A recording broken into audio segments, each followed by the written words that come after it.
Hello नमस्कार and welcome back to another MCQ from ICAI. तो आज हम करने जा रहे हैं आईसीएआई एमसीक्यू। जो आईसीएआई का जो एमसीक्यू मॉड्यूल है, जो पीडीएफ है, उसमें क्वेश्चन नंबर 6 है। So like we been talking, cracking the MCQs is a major part. और अब तो जो नया हमारा सिलेबस आ गया है उसमें कहा जा रहा है कि नेगेटिव मार्किंग होने वाली है 25% की एमसीक्यूज में। So it becomes all the more important to be able to crack the MCQs. तो इन छोटे छोटे वीडियो से I'm going to try and teach you each of those tricks, techniques to crack the MCQ. पिछले video में भी बताया, इस video में भी बता रहा हूं। There is a concept that I always advocate is read and solve. हम लोगों के पास टाइम नहीं होता है कि पहले क्वेश्चन को पढ़ें फिर दोबारा पढ़ें, और we need to predict what the ICI is going to be asking us. तो अब जैसे एक क्वेश्चन है अनन्या गुप्ता का, मैं सबसे पहले क्या करूंगा, मैं सबसे पहले जाके चेक करूंगा कि उसने क्वेश्चंस में क्या रेज करा है। अब जैसे आप देखे हो, क्वेश्चन नंबर 1 क्या कहता है, what would be the residential status of Ananya. तो मेरे को पता चल गया भाई मुझे रेजिडेंशियल स्टेटस निकालना है। सो while I am reading the paragraph, मेरे दिमाग में रेजिडेंशियल स्टेटस की कैलकुलेशन चल रही होगी। But what you are not going to do is, आप यहां जाके ऑप्शंस नहीं पढ़ेंगे। Please treat the MCQ case study as a normal question. उसको आप प्लीज एमसीक्यू मत मानिए, आप एक नॉर्मल सब्जेक्टिव क्वेश्चन मान के चलो। I am telling you, it will keep you very very focused on the answer calculation, क्योंकि ये जो ऑप्शंस होते हैं गुमराह करने के लिए होते हैं।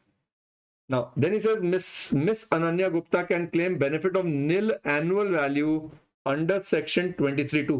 Now, you know, at times बहुत सारे बच्चे मेरे से पूछते हैं, क्या सर हमें सेक्शन याद करने हैं?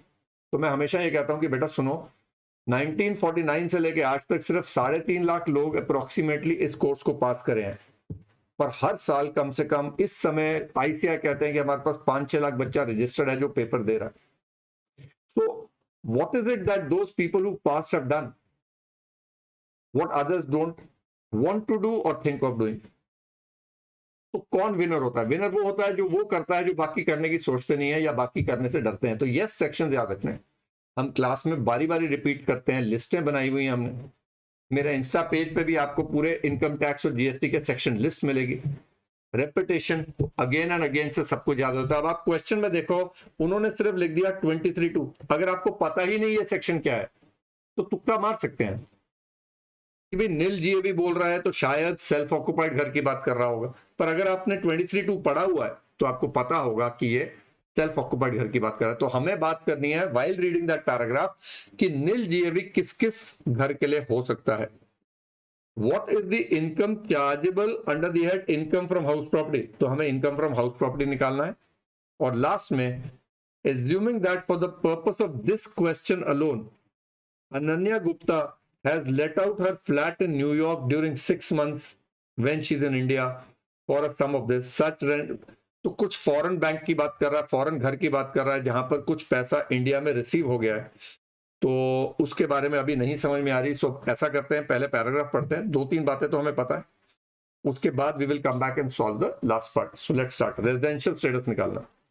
Ananya Gupta is a citizen of India.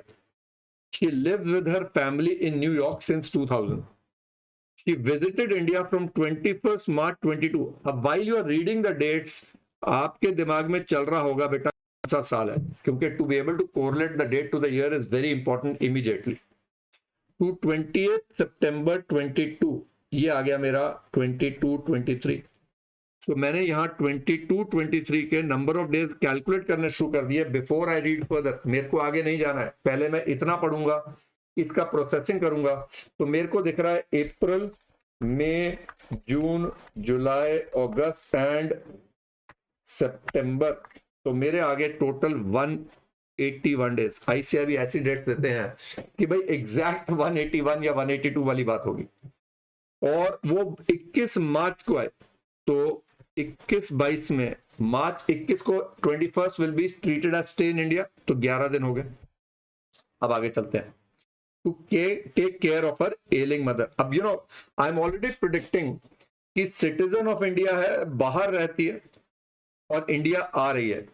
तो रेजिडेंशियल स्टेटस निकालने के लिए मेरे पास एक है 61A जिसमें चाहिए मोर देन इक्वल टू 182, एक है 61C और 61C में more than equal to 60 plus more than equal to 365 आता है।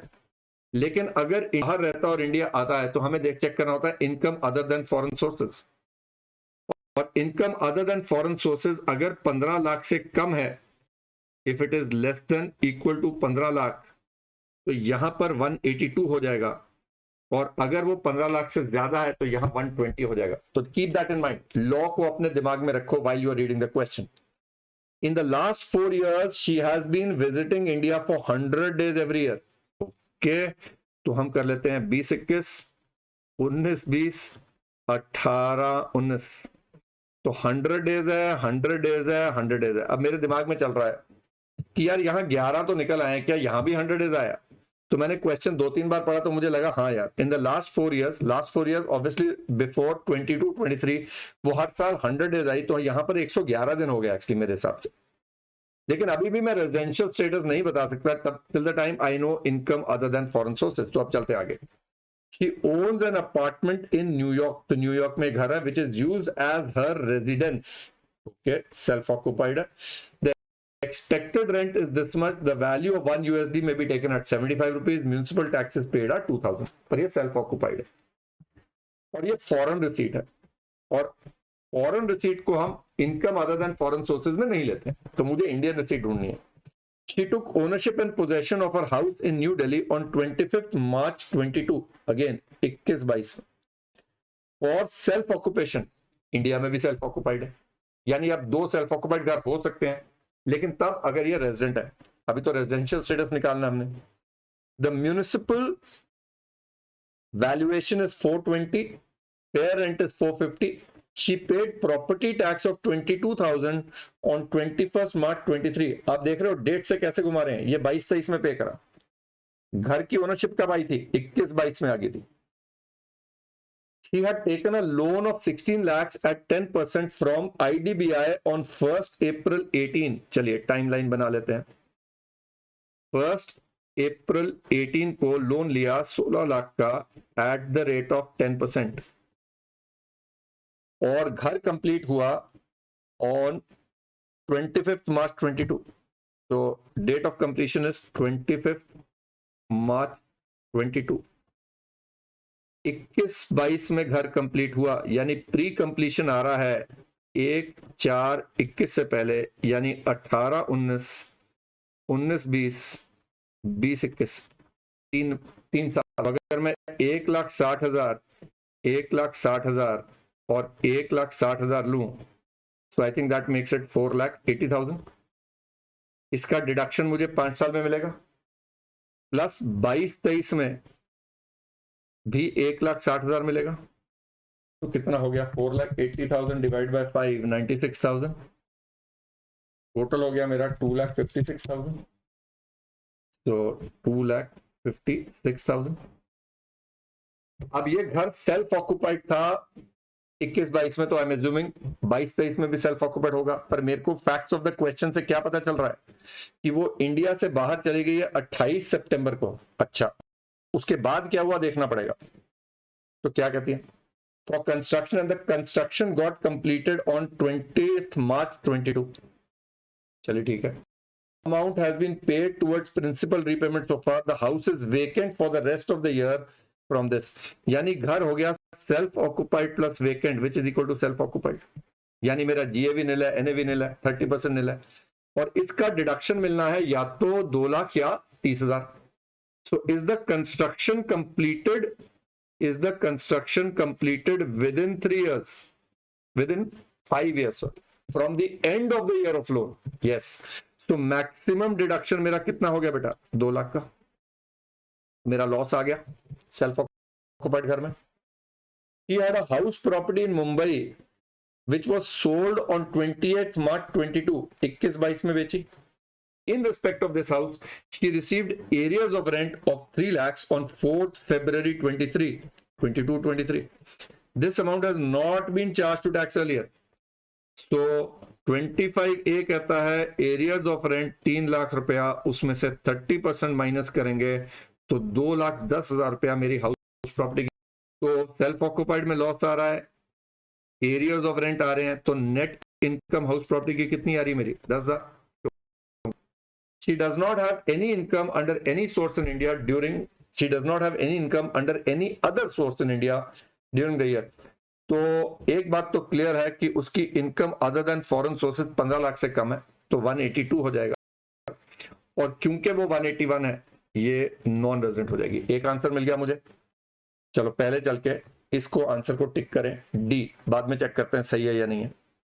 अब दूसरा मेरे को आंसर चाहिए, नील जीएवी का बेनिफिट किसके लिए लेगी? अब पहले मैं डिसाइड करूंगा, उसका न्यूयॉर्क का हाउस तो इंडिया में असेसेबल ही नहीं है क्योंकि वो नॉन रेजिडेंट है, तो नील जीएवी का बेनिफिट तो सिर्फ दिल्ली हाउस के लिए होगा। अब ऑप्शन पढ़ लेते हैं। तो हर दिल्ली हाउस, देखो मेरे हिसाब से तो सही हो गया, पर बाकी भी पढ़ लेते हैं एक बार। हर New York house since it is more beneficial, possible ही नहीं है क्योंकि न्यूयॉर्क वाला घर का तो इनकम असेसेबल ही नहीं है इंडिया में। Delhi house alone, New York house will be deemed to be let out, ये भी गलत हो गया। Both a Delhi and New York house since benefit is available in respect of two house properties, wrong, because New York का house की income तो India में accessible नहीं है, तो 3 हो गए। What is the income chargeable under the head house property? हमने आंसर निकाल लिया डी, 10,000 आ रहा था। Assuming that for the purpose of this question alone, this question मतलब इस वाले के लिए, Ananya Gupta has let out her flat in New York during the 6 months April to September when she is in India for a sum of $6,000. Such rent was received in a bank account in New York and then remitted to India through approved banking channels. एक तो accrue बाहर हो रहा है, receive भी बाहर हो रहा है, डीम्ड एक्रूअल में ये आता नहीं है तो फॉरेन रिसीट है, और असेसी मेरा नॉन रेजिडेंट है। अरे ये तो इंडिया में असेसेबल ही नहीं है अभी भी। What would be the income from house property chargeable to tax in her hands for assessment year 23-24? क्या करेंगे? अब कई लोग होंगे कैलकुलेशन शुरू कर देंगे, which I think is the favorite part of a student, जो कैलकुलेटर फ्रेंडली हैप्पी होते हैं। इनकम टैक्स में सबसे पहले कॉन्सेप्ट पे ध्यान दो, कैलकुलेशन बाद में आती है। जब ये असेसेबल ही नहीं है तो answer should remain the same. अब कई बच्चे पूछेंगे कि सर ऐसा भी ऐसा देगा, ऊपर भी 10,000 है नीचे भी 10,000 है।